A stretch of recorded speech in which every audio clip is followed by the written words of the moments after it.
विद्यार्थियों, आप सभी का स्वागत है हमारे प्यारे से YouTube channel Pradeep sir education पे। सबसे महत्वपूर्ण बात मैं आपको बताने वाला हूँ कि हमारी जो कोचिंग है पीएस कोचिंग क्लासेस शिवरों में लग रही है, तो आप लोग हमसे वहां भी संपर्क बना सकते हैं। और आज वहां पर जो था पहला चैप्टर कंप्लीट हो चुका है, लेकिन आपको ऑनलाइन माध्यम से भी मैं पहला चैप्टर कंप्लीट कराने की ओर बढ़ रहा हूँ। 1.3 तक हमने कंप्लीट कर लिया है और 1.4 की भूमिका और 1.4 पे क्वेश्चन आंसर हम सोल्व करने की कोशिश करेंगे। और प्रयास है कि आपकी कुछ ना कुछ मदद मैं करता ही रहूं, इसलिए 11वीं क्लास की मैथमेटिक्स लेके आए। 1 तारीख से शायद कल से हम 10वीं की मैथ स्टार्ट करने वाले हैं। आप लोग हमारे साथ बने रहिए और वीडियो पसंद आती है तो लाइक कमेंट शेयर कीजिए। और दोस्तों, चैनल पर नए हैं तो चैनल को सब्सक्राइब किए बिना कहीं न जाइएगा। इन्फॉर्मेशन आपके लिए हमेशा इंपॉर्टेंट इस चैनल पर अवेलेबल रहेगी। तो चलिए सबसे पहले 1.4 स्टार्ट करने से पहले उसकी जो भूमिका है, उसके अंदर क्या होने वाला है, उसकी हम चर्चाएं कर लेते हैं। सबसे पहले समुच्चयों का सम्मिलन। अब इसको यूनियन ऑफ सेट्स, ये महत्वपूर्ण है, पेपर में इससे क्वेश्चन बन के आते हैं कि इंटरसेक्शन और यूनियन दो टॉपिक है, इसमें जो महत्वपूर्ण टॉपिक है आपके। तो सम्मिलन में क्या होता है यूनियन ऑफ सेट्स में, इसका मतलब होता है जोड़ना या साथ में लिखना। ऐसी चीजें या तो जुड़ रही हैं या तो उसको साथ में मिला के लिखना, ये हमारा सम्मिलन कहलाता है। उदाहरण के माध्यम से इसमें वेन डायग्राम यानी वेन आरेख के बारे में भी जानकारी प्राप्त करेंगे। लेकिन सबसे पहले जानते हैं यूनियन ऑफ सेट्स होता क्या है। यूनियन ऑफ सेट्स को हम यू के माध्यम, जैसा यू रहता है, जो यू के माध्यम से इसको प्रदर्शित करते हैं, ठीक है ना। ये प्रदर्शित करते हैं इसको, ठीक है ना। ये जो प्रदर्शित हो रहा है, यदि a बराबर 1 2 3 दिया हो, ठीक है ना। यदि a बराबर 1 2 3 दिया हो, b बराबर 3 5 4 5 6 दिया हो, तो आपको समुच्चयों का सम्मिलन निकालने दिया रहेगा। तो ऐसा दिया रहेगा a यूनियन b निकालिए, a यूनियन b, यानी कि a यूनियन सम्मिलन b, इसका आंसर कितना होगा आप ये बताइए। तो चलिए पहले a की स्टार्ट जो है a लिख लीजिए आप लोग, फिर इसके बाद यूनियन का चिन्ह तो यूनियन लगाइए, फिर b के जो है मध्य कोष्ठक में b को लिख लीजिए। b क्या है हमारा 3 4 5 और 6, अच्छे से लिख लीजिए। और इसके बाद देखिए इसमें सिर्फ कोई प्रॉब्लम नहीं है, आपको महिला कोष्ठक लगाना है। और महिला कोष्ठक के बाद आपको क्या करना है, यहाँ पर देखिए यहाँ पर 1 दिया है, क्या इसमें 1 दिया है, नहीं, तो 1 लिखिए। 2 2 ठीक है, अब 3 है। अब यहाँ पर देखिए 3 इसमें भी मौजूद है और जो +3 है वो इसमें, इन दोनों के 3 क्या हो जाएंगे, 1 हो जाएंगे। मतलब 2 बार किसी भी संख्या को हमको नहीं लिखना है यूनियन में। फिर इसके बाद अगला है 4 है, फिर 5 है और ये 6 है। ये हमारा आंसर निकल के चला है। मतलब किसी भी संख्या को दोबारा नहीं लिखना। जैसे मैंने लिखना a बराबर मेरे को दिया a b c d और e दे दिया, और b बराबर मेरे को दिया है a, चलिए e का मेरे को दिया है c d e f और g दिया है। मैंने बोल दिया a यूनियन b ज्ञात करिए। अब मुझे a यूनियन b ज्ञात करने के लिए क्या करना पड़ेगा, कुछ नहीं करना है आपको। यहां से a b, अब देखिए दोनों में c है तो दोनों का c 1 बन गया, d दोनों में है तो d लिख दीजिए, e दोनों में है तो e लिख दीजिए, f है और g है। ये हमारा आ गया a यूनियन b। इतना इजी से सवाल है। किसी प्रकार की दिक्कत हो कमेंट्स हमेशा अवेलेबल रहता है आपके पास, कमेंट्स कीजिए। और इंस्टाग्राम प्रदीप सिंह और गढ़वा डालेंगे तो आप तुरंत जाकर डिस्क्रिप्शन में लिंक दे दूंगा, तो इंस्टाग्राम में ज्वाइन कर लीजिए आप लोग। इससे आपको किसी प्रकार की प्रॉब्लम हो तो डायरेक्ट आप मैसेज मुझे वहां पर भेज सकते हैं। तो समुच्चय का सम्मिलन यूनियन ऑफ सेट्स मेरे हिसाब से आपको समझ में आने वाला। लेकिन यदि इसका जो वेन आरेख बनाना हो, यहाँ देखिए वेन आरेख बनाने के लिए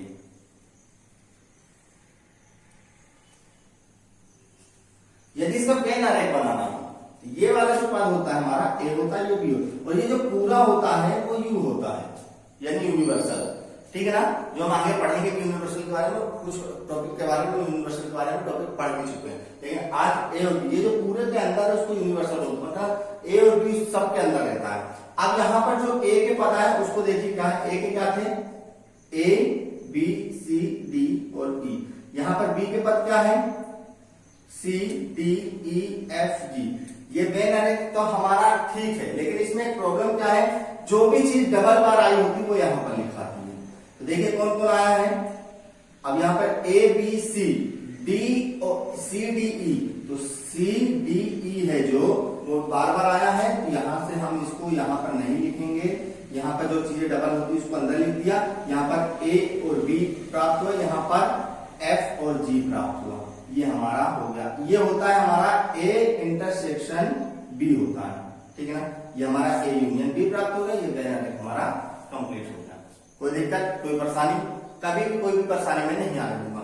तो याद रखिएगा ए यूनियन बी निकालेंगे, ए रखिएगा बी, कोई भी संख्या डबल बात नहीं आएगी, रिपीट नहीं होगी, इस चीज का विशेष ध्यान दीजिएगा। चलिए अगले टॉपिक की ओर चलते हैं, जो कि हमारा है इंटरसेक्शन ऑफ सेट्स।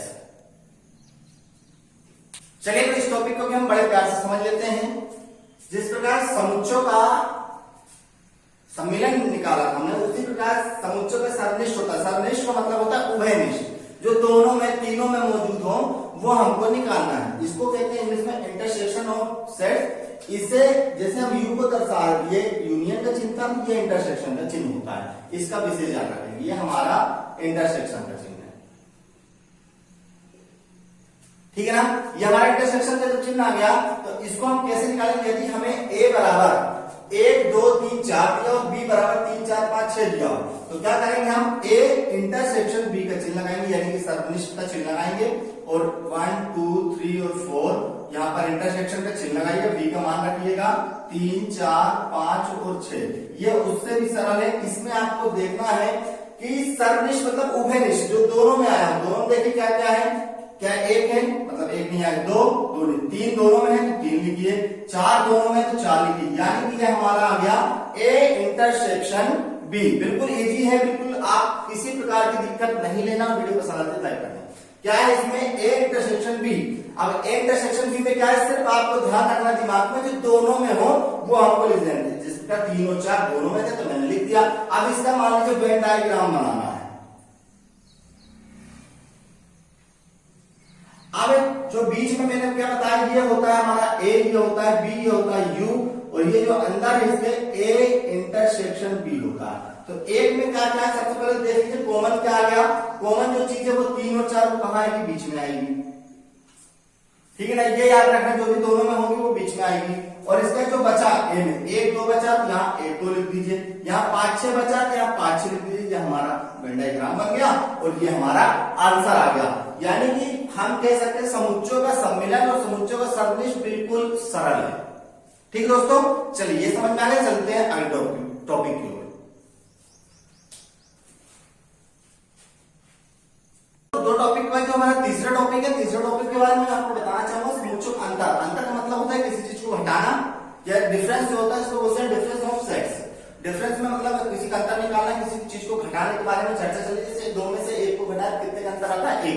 5 में से 3 को घटाया तो 2 का अंतर। इसी प्रकार इसमें आपको दिया गया है, कैसे आप इसमें मोस्ट टाइम सवाल को लगा सकते हैं, क्योंकि ये पेपर में आते हैं, इसलिए ध्यानपूर्वक समझिएगा। हमको दिया है ए बराबर 1 2 3 4 5 और बी बराबर 3 4 5 6 7 8। पहला दिया है ए माइनस बी निकालिए।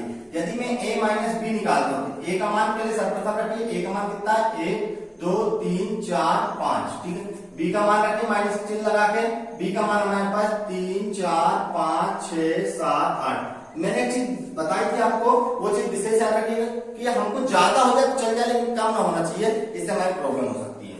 याद देखिए, यदि एक में से किसी संख्या घटा रहा हूं, यहाँ पर क्या एक मौजूद है, एक नहीं आया है, तो मतलब हमारा यहाँ से पहली बात तो एक निकल आया। 2 देखिए क्या इस बारे में 2 है, 2 नहीं है तो 2 आ गया।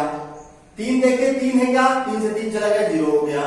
4 से 4 चला गया, 0 हो गया। 5 से 5 चला गया, 0 हो गया। ज्यादा समय कोई मतलब नहीं। ये हमारा आंसर आ गया, ये हमारा आंसर आ चुका है। इसी प्रकार यदि मैं b माइनस ए निकालू, यहां निकाल रहा हूं b माइनस ए, तो b के जो पद है वो पहले लिखा है 3 4 5 6 7 8, ठीक है। माइनस 1 2 3 4 5, 1 2 3 4 5। यहां पर चीजें देखिए, 3 है, 3 से 3 चला गया, हट गया। 4 से 4 चला गया, हट गया। 5 से 5 चला गया, हट गया। अब यहां पर क्या बच रहा है? 6 7 8। ये लीजिए, ये आपका करेक्ट आंसर हो गया। कोई दिक्कत नहीं, कोई परेशानी नहीं। हमको इस संख्या से मतलब नहीं है, हमको इस वाले से मतलब है पहले जो पहला पार्ट होगा हमारा कि उसमें कौन से अपने अंक बच रहे हैं। देखिए 3 4 5 चलेगा, 3 4 5 से घट गया, 1 2 से हमारे कोई लेना देना नहीं था। गया, बचा कौन 6 7 8, 6 7 8 बचा। इसी प्रकार इसमें देखिए 1 2 4 5 3 4 5 6 7 8 है, यहाँ पर हमारा 1 2 था, यहाँ नहीं था मौजूद, तो हमारा 1 2 बचा, बाकी सब हट गया। बिल्कुल सरल तरीका है, आप लोग टेंशन न लीजिए, हम आपके साथ बिल्कुल बने हुए हैं। चलिए अगले टॉपिक की ओर चलते हैं। कुछ फॉर्मूले सूत्र उनको याद रखेंगे तो 1.4 और 1.5 बहुत इजी हो जाएगी। चलिए फॉर्मूलों की ओर चलते हैं। देखिए दोस्तों, यदि आपने इन फॉर्मूलों को याद कर लिया तो निश्चित तौर पर आपसे 1.4 तो बननी है। 1.5 में भी इससे रिलेटेड कुछ क्वेश्चन है, ये फॉर्मूले याद करना बहुत जरूरी है। तो आईएफए रिजल्ट्स भी निकल कर आए हैं। यदि ए यूनियन बी हो तो किसके बराबर हो जाएगी, बी यूनियन ए, यानी कि आगे पीछे करेंगे तो आप मान निकाल सकते हो, तो सेम मान आपका निकलेगा। यदि ए यूनियन बी दिया हो कोष्टक में और यूनियन सी हो तो ये बराबर होता है ए यूनियन कोष्टक में बी यूनियन सी के, ठीक है ना। यदि इसी प्रकार ए इंटरसेक्शन बी दिया हो, इंटरसेक्शन का चिन्ह, ए इंटरसेक्शन बी दिया हो, इंटरसेक्शन सी दिया हो, ये सेम इसी प्रकार हो जाएगा A intersection B intersection C के बराबर। यदि ए यूनियन 5 दिया हो तो ये किसके बराबर होगा, ए। यदि 5 इंटरसेक्शन ए दिया हो तो किसके बराबर होता है, 5 के बराबर। ये चीज जहां लगेगी तो आपको निश्चित तौर बताऊंगा, ए इंटरसेक्शन ए बराबर होता है ए, ये चीज विशेष ध्यान रखिएगा। इस फॉर्मूले को भी आप याद रखिएगा, A intersection B union C. इसमें क्या होता है कि ए का गुणा 20 होता था, A intersection B union A intersection C, ये गुणे वाला होता है। यदि यूनियन इंटरसेक्शन ए बराबर दिया हो तो ए के बराबर हो गया, चीज याद रखिएगा। और यूनिवर्सल यूनियन, ये यूनिवर्सल का चिन्ह है, ठीक है ना, ये यूनिवर्सल का है, ठीक है, ये यूनियन का चिन्ह, यूनियन ये यूनिवर्सल यूनियन ए दिया हो तो ये होता है यूनिवर्सल, यानी कि सब कुछ उसमें मौजूद होगा। ये जो फॉर्मूले हैं आप लोग अच्छे से याद कर लीजिएगा, क्योंकि यही है 4 टॉपिक मैंने बता दिया आपको। सबसे पहले मैंने बताया सम्मिलन यानी कि यूनियन, फिर आपको सदनिश बताया, इंटरसेक्शन बता दिया, फिर इसके बाद आपको अंतर बताया तो डिफरेंस बता दिया। इसके बाद ये मोस्ट सवाल बता, मतलब मोस्ट एमपी जो अपने फॉर्मूले से उसके बारे में मैंने आपसे चर्चा करी। अब चलते हैं प्रश्नावली की ओर। तो अब हम प्रश्नावली की ओर आ गए। एक लाइन जरूर प्रश्नावली के लिए करिए और एक लाइन वीडियो के लिए कीजिएगा। तो इसमें क्या दिया हुआ है, पहला जो क्वेश्चन है आपका निम्नलिखित में प्रत्येक का समुच्चय युग्म का सम्मेलन ज्ञात कीजिए, यानी कि हमको इसका ज्ञात करना है यूनियन, यानी एक्स यूनियन हमको वाई ज्ञात करना है। तो आपको एक्स बराबर दिया हुआ है और आपको वाई बराबर दिया हुआ, आपको ज्ञात करना है एक्स यूनियन वाई कितना होगा। तो सबसे पहले एक्स का मान रख लीजिए 1 3 और 5, फिर यूनियन का चिन्ह लगाइए, फिर वाई का मान देता है 1 2 3, ये वाई का मान हो गया। अब यहाँ पर सिर्फ आपको मैंने क्या बताया, कोई भी चीज डबल बार नहीं आएगी, एक बार आ गया, एक बार, 2 है क्या, 2 इधर तो 2, 3 3 3, 5 5 5, ये आ गया आपका करेक्ट आंसर। किसी प्रकार की दिक्कत हो तो मुझे कमेंट्स करिएगा और टेलीग्राम ज्वाइन कर लीजिए जल्द से जल्द, मैं वहां भी आपको लिंक प्रोवाइड करा दूंगा, तो आप वहां जाकर ज्वाइन कर सकते हैं। इसके बाद देखिए अगला, देखिए ये बिल्कुल भी ये भी सरल है। इसमें ए यूनियन बी आपको क्या करना है। अब ए यूनियन बी क्या है, ए का मान रख लीजिए सर्वप्रथम, ए ई आई ओ यू रख दिया हमने, यूनियन, फिर ए बी और सी रख दिया। इसमें आप क्या करना है, यूनियन में जो चीज डबल होती है वो एक हो जाती है, इसमें डबल ये है, फिर ई है, ई लिख दीजिए, आई है, आई लिखिए, ओ डबल नहीं है, यू डबल नहीं है, बी डबल नहीं है और सी भी डबल नहीं है। ये आ गया आपका करेक्ट आंसर। किसी प्रकार की कोई दिक्कत नहीं है, यूनियन बिल्कुल सरल है, इजी से इजी वे बता रहा हूं, बिल्कुल सरल। जो चीज डबल होगी उसको सिर्फ एक बार लिखना है, ठीक है। चलिए अगला क्वेश्चन क्या है हमारा, मैं पढ़ के बता दूंगा, आप लोग उसको बकायदा देखते रहना।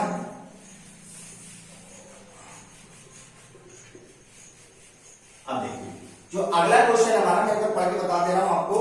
ए बराबर आपको दिया हुआ, ध्यान से देखिएगा आप कि एक प्राकृतिक संख्या जो 3 का गुणज है, 3 का गुणज, यदि 3 का गुणज 3 6 9 12 ऐसी संख्याएं बहुत सारी जो 3 से गुणा है, ठीक है। इसके बाद बी बराबर आपको क्या दिया, बी बराबर दिया 6 से कम एक प्राकृतिक संख्या लिखिए। 6 से कम प्राकृतिक संख्या कौन सी, 6 से कम 1 2 3 4 और 5, यही होगी।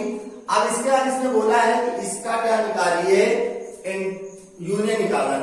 ए यूनियन बी अगर मैं निकालता हूं इसका, तो ए का मान रख लीजिए 3 6 9 12 और ऐसे, और फिर यूनियन का चिन्ह लगाइए, फिर 1 से 5 तक 1 2 3 4 5, यही है। यही बोला इसने कि 6 से कम प्राकृतिक संख्या, तो 6 से कम प्राकृतिक संख्या दी हुई है। अब इसमें क्या निकालना, जो चीज डबल हो उसको लिखना, 3 3 है, 3 हो गया 6, यानी इस छोटी संख्या से अगर लिखना चाहे तो 1 2 3 हमारे पास मौजूद है, 4 5 फिर ये 6 9 12 ऐसी कई संख्या हमारे पास मौजूद होती चली जाएंगी और ये हमारा करेक्ट आंसर आएगा। कोई दिक्कत, कोई प्रश्न छोटी संख्या से लिखती चाहे बड़ी संख्या से, इसमें कोई प्रॉब्लम नहीं, मैं पहले ही बता चुका हूँ। चलिए जो अगला क्वेश्चन है, अगला क्वेश्चन मैं करके बताता हूँ आपको। क्वेश्चन नंबर यहाँ पे 4 कर देते हैं। जो क्वेश्चन नंबर पहले का चौथा है उसमें लिखा क्या है कि एक प्राकृतिक संख्या है जो x उसमें से 1 से बड़ा है। याद रखिएगा, जो a बना रहा हूं मैं, x को क्या बोलते हैं, x बड़ा है, 1 से बड़ा है यानी कि 2 आएगा, ठीक है ना, और 6 के बराबर है और 6 से छोटा है, तो 3 4 5 और 6 यानी 6। 1 से बड़ा, x को 1 से बड़ा लेना है तो 1 से बड़ा क्या हो गया 2, और 6 के बराबर ही 6 से बड़ा नहीं होना चाहिए, 6 के बराबर 6, ये हमारा बन गया। इसके बाद जो इसी में बी नंबर दिया उसमें बोला है x जो है 6 से बड़ा है, 6 से बड़ा कौन हो जाएगा 7 8 और 9, और उसमें बोला है कि 10 से छोटा, 10 बराबर नहीं, नहीं 10 को लेना है, तो 10 से छोटा 9। यहाँ भी a यूनियन b निकाल लीजिए, एक हमारा के 2 3 4 5 और 6 यूनियन का चिन्ह लगाइए, 7 8 9 लिखिए, यहाँ पर बस 2 3 4 5 6 7 8 और 9, ये आ गया आपका करेक्ट आंसर। कोई दिक्कत, इसमें बोला था x से 1 से बड़ा लेना है और 6 के बराबर है उससे बड़ा नहीं लेना, 6 के बराबर है 6 ले सकते हैं। इसमें बोला था कि x जो है वो 6 से बड़ा है और प्लस 10 से छोटा है, 6 से बड़ा 7 और 10 से छोटा 9। ठीक है, कोई दिक्कत, कोई परेशानी? चलिए अगले क्वेश्चन की ओर चलते हैं।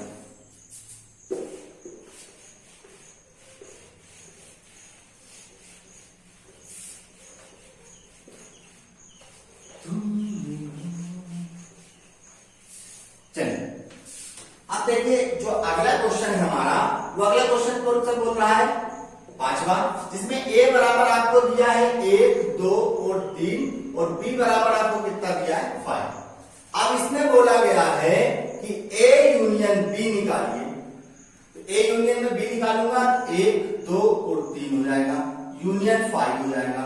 अब क्या इसमें कोई पद मौजूद है क्या, इसमें कोई पद, 5 का मतलब होता है कि कोई भी पद मौजूद है, इसका आंसर कितना लिख सकते हैं हम 1 2 और 3, ये आ गया हमारा करेक्ट आंसर। चाहे अच्छा से क्वेश्चन लेके आए, क्वेश्चन नंबर जो 2 है और शायद आज के हमारी क्लास का लास्ट होगा, क्योंकि थोड़ा सा पंखा चल रहा है जिस वजह से काफी परेशानी हो रही है, इसी टाइम पे लाइट चली जाती है जब हम वीडियो बनाते हैं। तो सबसे पहले a बराबर a दिया है, b बराबर a b c दिया, तो a सबसेट b दिया हुआ है, उपसमुच्चय दिया हुआ है, पहले उपसमुच्चय निकाला और a यूनियन b अगर है होगा कितना, तो चलिए तो सबसे पहले तो a सबसेट b निकाल लेते हैं। तो a कितना दिया हुआ है a और b, और सबसेट का चिन्ह है सबसेट, और यहाँ पर a b c दिया हुआ है तो a b c। सबसेट में क्या होता है, सबसेट में होता है कि कोई भी संख्या है ना जो a के पद है वो b में मौजूद है, क्या a के पद सभी b में मौजूद है, देख लीजिए, हाँ मौजूद है, तो ये क्या है, ये उपसमुच्चय है, देख लीजिए यहाँ पर मैं लिख के बता देता हूं, जो a है वो a में मौजूद है, तो वो जो a है तो b में मौजूद है, जो b है वो a में मौजूद है तो b b में मौजूद है, यानी हम कह सकते हैं कि a के सभी पद b में मौजूद है, इसलिए उपसमुच्चय, और यदि ये उपसमुच्चय है तो ये देख लीजिए a यूनियन b भी हमारा करेक्ट होगा। निकाल के देख लेते हैं, ये लीजिए a का मान कितना है a b, और यूनियन b का मान कितना है a b c, ये किसके बराबर होता है, b के बराबर होता है, याद रखिए a यूनियन b अगर आ रहा है यदि सबसेट, तो ये देखिए a b और यहां बचता है c, जो भी किसके बराबर आ रहा है, b के मान जैसा आ रहा है a b c, तो हम लिख सकते हैं a यूनियन b बराबर a b c, किसके मान जैसा है a b मान जैसा, तो ये b, ये आ गया आपका करेक्ट आंसर। कोई दिक्कत, कोई परेशानी नहीं है। चलिए अगले क्वेश्चन की ओर चलते हैं, थोड़ा सा टाइम ले लेते हैं, फिर क्वेश्चन नोट कर लेते हैं।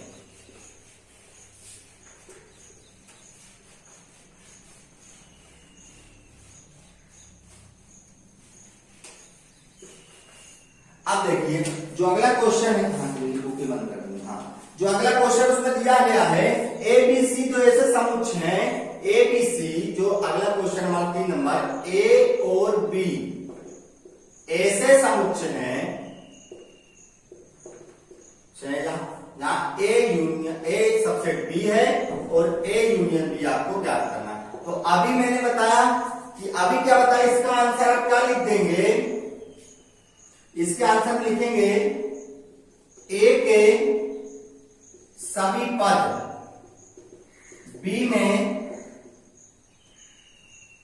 बी में उपस्थित हैं तो ए बी का